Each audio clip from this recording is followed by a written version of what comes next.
Assalamualaikum warahmatullahi wabarakatuh. Kami dari kelompok 5 yang beranggotakan. Nama saya Firgawan Alfaiz. Nama saya Frena Rejara. Nama saya Naila Dwi Aurelia. Nama saya Insyira Nafisa. Nama saya Aisyah Naja Almira. Dan nama saya Muhammad Yusuf Indra Pratama. Jadi di sini kami akan menjelaskan sedikit mengenai tanam paksa atau kultur stelsel. Pengertian tanam paksa. Tanam paksa pada zaman penjelajahan Belanda disebut dengan istilah kultur stelsel. Sistem tanam paksa adalah salah satu kebijakan dari pemerintah kolonial Belanda dari tahun 1830 sampai dengan 1870. Sistem tanam paksa ini membebankan petani dan rakyat yang tidak memiliki lahan, karena pengerjaan sistem ini mengarahkan masyarakat untuk menanam tanaman yang laku di Eropa. Petani yang awalnya punya waktu lebih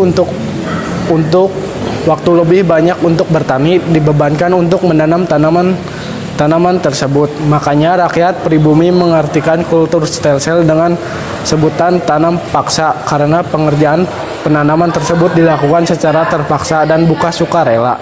Sistem tanam paksa dilaksanakan dan diterapkan di sebagian besar daerah di Indonesia, khususnya Pulau Jawa, daerah-daerah yang subur di wilayah pedalaman. Dibuka menjadi lahan perkebunan untuk menanam tanaman yang diperintahkan. Jenis tanaman yang menjadi fokus sistem tanam paksa yaitu tanaman-tanaman ekspor yang laku di Eropa. Jadi hasil panen dari tanaman-tanaman tersebut dibawa ke Eropa untuk dijual tanamannya, antara lain kopi, teh, tembakau, indigo atau nila, dan tebu yang kemudian diolah menjadi gula. Latar belakang dan tujuan tanam paksa. Pemerintah Hindia Belanda pada akhir tahun 1829 mulai terkuras uangnya. Salah satu sebab utamanya adalah ongkos atau biaya perang yang membengkak. Di wilayah Indonesia sendiri terjadi dua perang besar, yaitu Perang Jawa dan Perang Padri di Sumatera Barat. Dua perang ini membuat Belanda kewalahan. Selain dua perang di Indonesia, Belanda juga menghadapi krisis dalam negerinya. Salah satu daerah Belanda, yaitu Belgia, memisahkan diri dari Belanda. Untuk segera memulihkan kondisi kas negara, pemerintah Belanda dan pemerintah kolonial mengeluarkan kebijakan tanam paksa ini untuk mengisi kas negara. Tokoh yang mengusulkan dilaksanakannya sistem tanam paksa adalah Johannes van den Bosch, yang kemudian menjadi Gubernur Jenderal Hindia Belanda pada tahun 1830. Pada tahun itu juga tanam paksa dimulai. Tujuan pemerintahan kolonial Belanda melaksanakan sistem tanam paksa adalah mendapatkan keuntungan sebesar-besarnya untuk masuk ke kas negara. Selain itu, tujuan tanam paksa ini berkaitan erat dengan tanaman ekspor yang wajib ditanam oleh masyarakat. Diharapkan tanaman-tanaman ekspor akan laku di pasar Eropa, dan pemerintah akan mendapatkan penghasilan dari penjualan tersebut. 3. Penerapan kebijakan tanam paksa. Selain aturan mengenai tanaman ekspor yang wajib ditanam, pemerintah juga mengatur lahan dan waktu kerja bagi rakyat. Peraturan ini dibuat untuk menjaga agar pelaksanaan tanam paksa sesuai dengan tujuan pemerintah. Aturan tanam paksa antara lain: 1. Pemilik tanah wajib menanam 20% atau 1/5 dari luas tanah yang dimiliki untuk tanaman ekspor, khususnya kopi, tebu, dan tarum. Hasil ini dijual kepada pemerintah kolonial dengan harga yang sudah ditentukan. Tanah yang sudah dipergunakan untuk kepentingan kultur stelsel dibebaskan dari pajak. 2. Untuk rakyat yang tidak punya tanah, maka harus bekerja 66 hari atau 1/3 dari tahun yang berjalan. 3. Jika terjadi kegagalan panen yang bukan disebabkan oleh petani atau karena bencana alam, maka tanggung jawab adalah ada di pemerintah.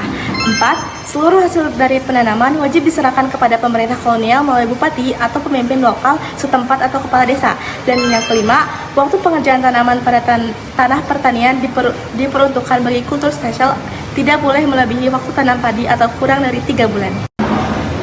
Penjimbangan sistem tanam paksa. Secara umum, aturan yang dibuat pemerintah kolonial Hindia Belanda tidaklah memberatkan pribumi. Namun, di lapangan banyak penyimpangan dan dilakukan sehingga praktik tanam paksa menjadi sangat memberatkan dan jauh lebih merugikan kaum pribumi. Menurut Van dan Besch, sistem tanam paksa atau kultur sel bisa berjalan asal ada peran dari pejabat, bumi putra, kaum priai, dan kepala desa. Mereka ini memiliki peran penting karena dianggap bisa menggerakkan kaum tani agar mau dan wajib menanam tanaman yang laku di pasaran dunia. Penyimpangan dalam sistem tanam paksa adalah sebagai berikut. 1. Melaksanakan kultur sel seharusnya sukarela, tetap dilaksanakan dengan cara paksaan. Pemerintah kolonial Belanda memanfaatkan bupati dan kepala desa untuk memaksa rakyat agar menyerah tanah mereka. 2. Luas tanah yang disediakan penduduk lebih dari 1/5, seringkali ada 1/3, hingga seluruh tanah desa agar memudah perjalanan pengairan dan pengawasan oleh pemerintah kolonial Belanda. 3. Perjalanan tanaman ekspor seringkali jauh melebihi berjalan tanam padi. Penduduk juga dikerah desa mereka selama 7 bulan. Para penduduk tidak terus-terus dan tanah petani mereka berkelalai. 4. Pajak tanah masih dikena pada tanah yang digunakan untuk proyek tanam paksa. 5. Kelebihan hasil panen setelah diperhitungkan dengan pajak tidak dikembalikan pada petani.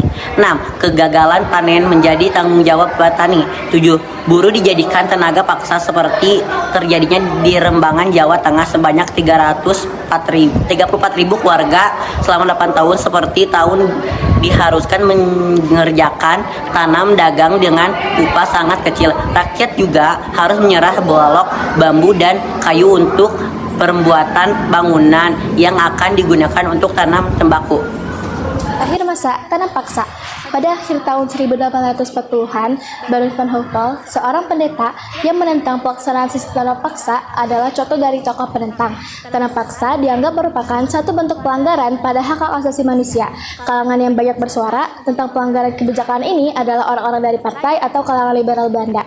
Selain Baron van Hopel, pada 1860 juga terbit satu buku novel berjudul Max Havelaar yang ditulis oleh seorang bernama Multatuli. Multatuli ini merupakan nama pena dari mantan pejabat Belanda di Lebak, Banten, bernama Edward Does Dekker. Dalam bukunya, ia menuliskan penderitaan rakyat Lebak atas kebijakan penanaman kopi. Bukan hanya soal kebijakan kolonial Belanda, Edward Does Dekker juga menyatakan bahwa Bupati Lebak membuat penderitaan rakyat menjadi semakin parah. Pada akhirnya, sistem tanam paksa dihapuskan pada 1870 karena desakan dan perubahan politik di Belanda yang telah dikuasai oleh Partai Liberal. Berakhirnya tanam paksa justru menjadi babak baru dalam sejarah kolonialisme di Indonesia, karena eksploitasi sumber daya alam bukan hanya dilakukan oleh pemerintah, tetapi juga perusahaan swasta dengan modal yang lebih. Dampak tanam paksa bagi Indonesia dan Belanda.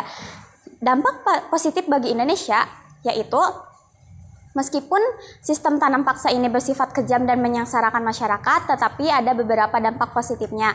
Yang pertama, rakyat Indonesia jadi mengenal berbagai teknik menanam dan jenis-jenis tanaman baru.